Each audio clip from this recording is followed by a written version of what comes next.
Hey there, it's Coach Patrick from Endurance Nation back with the second part of our three-part series about winter training inside Endurance Nation, also known as the out season, and why it's something you should really be checking out if you're an endurance athlete. Regardless of your sport, we have triathletes and ultra runners and cyclists, whether you're mountain bike or gravel or road, if you're doing adventure racing, if you're doing something that involves endorphins, has a finish line, you get to celebrate afterwards with a medal, a beer, or both, then Endurance Nation is the home for you, especially the celebration part. But that's for a later time in the season. Right now, we're talking about the winter training months and what things mean. In the prior video, I talked a little bit about our mantra, which is three parts, which is go hard, go home, and rest big. Go hard doing those intervals because we know how quality they are, even though everyone else tells you not to do intervals in the winter. Go home, which is that steady aerobic pace, that warm down pace. It's such a huge component of early season fitness, and we keep that as well strategically in your plan. And then finally, resting big, building that rest habit, getting in there and really being specific about things. So, three easy mantras there. This week, I'm going to talk to you a little bit about elimination, signal versus noise in the coaching and training world, and why Endurance Nation is so effective because we take things away. It's not additive, right? It's super important, right? So let's think about it this way. If any of you have been injured out there, just raise your hands. Anybody? People in the back? Yeah, I thought so, right? So if you're an endurance athlete, you've had some kind of overuse injury and you have to go see a physical therapist, which obviously is a pain to get there and do the appointments and book the appointments and insurance and all of that. But the most interesting thing about physical therapy is how it rolls out over time. So you go see the physical therapist, they do the eval, they give you some sessions, they say, hey, you got to do this stretch, right? So great. You come back the second time, they say, show me the stretch. You show them the stretch, they say, great. And I love that stretch. I also want to add you doing some lunges with these dumbbells. We're like, oh, okay. So stretches and lunges with dumbbells. Say, go home and practice that. Great. Go home, you come back, they say, show me the stretches and show me those lunges. Oh, those look fantastic. Great. You're looking even better. Now I've got something you can do with a cable and something you can do with an elastic band. So add those to your program. And all of a sudden you're thinking, wow, my 5-minute program is now 30 minutes. Like, okay, so you come back the next session, they say, show me the stretch, show me the lunges, show me the cables, and show me those elastic bands. And you show them all that stuff. And they say, wow, we're almost out of time. Luckily for you, I have this copy. I've got this piece of paper that I've photocopied 9 million times. It's got 17 exercises on it. Why don't you take that and just go do these in addition to the other stuff, right? So physical therapy is often what I would call an additive process where every time when you get better, you get new stuff to do. It's kind of like work. When you show that you're really good at something, the folks say, hey, this person, she's really good at stuff. Give her more stuff to do. Just give more stuff to those people. Endurance Nation, surprise, surprise, works in the opposite manner. We take things out of your program in the winter because we want you to be super focused. It's a minimalist style of training, but it's a big differentiator for athletes who are used to just doing more and more and more. More is important as an endurance athlete, building your volume, building your resiliency, you're building the knowledge of yourself from a fueling perspective, from a pacing perspective, what type of equipment you need, dealing with all manner of conditions. Those are important. Don't get me wrong, but they're not something that we practice all year long. They're not something that we practice in the winter.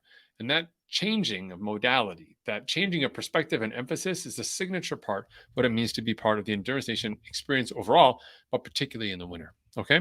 So here we go. If you're ready, I'm going to talk about some of our core training rules for our athletes in the wintertime. So, number one, minimal skills based work. So, set off those fire alarms now, folks. People are freaking out. What used to be just don't swim for triathletes in the winter is really minimal skills based work. Okay. We're doing minimal training overall. For the average age group athlete to get better at whatever their sport may be, rowing, swimming, cycling, running, you need to do more of those activities. But some of those activities are more skill based than others. And there's important times of the season when we want to learn, but in the winter, we're nowhere near our race. We're a long way away. So learning how to play chess now, but not being in the chess tournament for 9 months, not super helpful, right? Learning new moves, new techniques. I'll do that closer to the event. There's some other fundamentals I may want to learn about strategy, about competition, etc. That'd be much more useful to me now. Similarly, from an endurance perspective, we use this early space time to really focus on building the strength that we need, the foundational components, both from the hard work that we'll do on the interval side and that steady go home work that we'll do from building endurance. We're putting those blocks together now. So we get later and we want to start getting strategic about which one to pick up, which one to put down, how to run through the game, the scenario. We'll have resources at our disposal that will allow us to do just that, right? So we really think about the skills that are being developed in the winter just as a result of frequency. If you're worried about running skills, well, some days you may be running 2 times in the winter. Even if it's short, that frequency really matters and adds up. And you may be surprised by the end of the block just how much more adept you are at the skills that you needed to master relative than instead of just dedicating that block early in the season when it's not going to have an impact on the outcomes that you have, right? Okay. Second element that we have here is kind of two parts. I'm kind of cheating here, but so it's all about return on investment, right? For those of you familiar with that concept, or maybe not, it's really just saying, hey, am I going to get the value I put in out of this process, right? So if I'm doing these intervals, am I going to get the strength out of it I want? What we want to avoid is you doing work that doesn't give you a return. So lots of skills-based work early in the season, not going to give you ultimate speed in 9 or 10 months. We can save those skills for later in the season when it's closer to the event, when skill development, when you have fitness and you have fluency and you have experience and you know your body, will become much more important to your overall performance. So instead, we look at from an ROI perspective right now in the winter, we look at those intervals that I mentioned in the last video, which is really focused, targeted work, right? We know what you want. We can see the intervals. Those intervals are close to the goals that we're setting from a run or from a bike or from a strength perspective, whatever it may be for you. We go into that place. We can really benchmark your fitness and it shows you your improvement towards your goal. Secondly, we also have what I like to call a zero travel policy. Now, you may like to ski and do all this stuff, and please be your awesome winter self. That's fine. What I'm talking about specifically is doing everything we can to eliminate traveling for our workouts. So you have a bike trainer, awesome. No spin classes for you, right? If you have a couple dumbbells or kettlebell or some elastic bands, fantastic. No gym for you. Because when you have to go to the gym or you have to go to a spin class or you have to go to some other sort of outside exercise place, it involves time, like leaving your house, packing the bags. It means traveling to there. It means getting dressed there because you can't get dressed in your exercise clothes in wintertime. Then it means cleaning up there and then going to work. All of that is almost equal to the time that you're actually working out. If we were home, you could have slept an hour later and still done that work. May not have been perfect, but it's much more effective for you and it gives it that added benefit of rest. Outside of people who really need social contact, this is actually a massive change in their training habits and yields some of the best outcomes that we have inside Endurance Nation. All right. The third bullet here for us, 24 hours between key workouts. This is just critical. In-season endurance training, the sessions are so long that even if you're just doing one session a day, if you train 6 hours starting at 6 a.m. and you're done at noon, and the next day you get up and train at 6 a.m., you have less than 24 hours to rest. It's just the system. It's just the way that it is. If you want to get good at doing endurance stuff, when you're in season, you're going to be doing a lot of training. And those workouts begin to stack up. They begin to bump into one another. And ultimately, what happens is your ability to recover is severely limited. That's just par for the course. We can't not do the training to get ready for the race. So what we do instead is make sure that in the wintertime, we're very strategic about doing hard work and we give you plenty of time to rest. Not only building the skill of rest, but also giving you the room and the time to get into it as well, okay? So remember, we're looking to build strength. We're not looking to build fatigue, and rest is what allows us to make sure that those intervals we did turn into strength and results, as opposed to just making us tired and seeing a downward trend in overall interval work, right? Every workout as a goal in the out season is about full strength workouts. We want to be at full speed. We want to be at 100% when we're doing those hard intervals. And the best way to get to that 100% is to make sure that we're resting when we need to, so we're in a good place moving forward, right? Okay, next one up for you. This is important in the wintertime and not something that people want to think about, but is actually super important. Season-long solutions start now. Season-long solutions are the ones that we put into place in the winter, that you build this habit. We talked about rest in the last video. We could also talk about nutrition. We could talk about flexibility. We could talk about strength, whether it's functional strength or core strength or some combination thereof.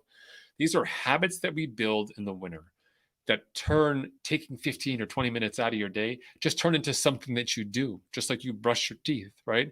And you get in the habit of doing this work and it adds up over time, just a little bit all the time. People say, oh, I got to stretch my hamstrings. I hate stretching. It takes so long. I say, stretch them 5 minutes.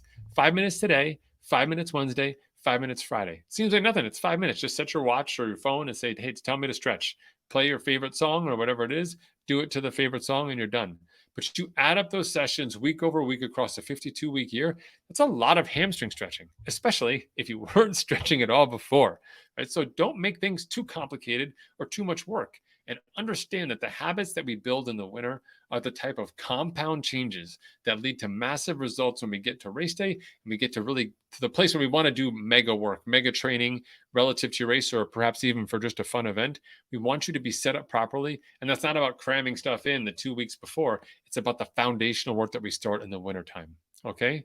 And last but not least, the last core principle of Endurance Nation in the winter, similar to the last one in terms of those season-long solutions, this is sort of a season-long investment, lifetime investment really as an endurance athlete, which is tracking all the things, right? So whatever you track now, whatever your modality is, we turn the recording on. We want to save all the data. So if you have a heart rate monitor, use it. Power meter, use it. Pace, pod on your shoe, use it. Cadence on the bike, use it.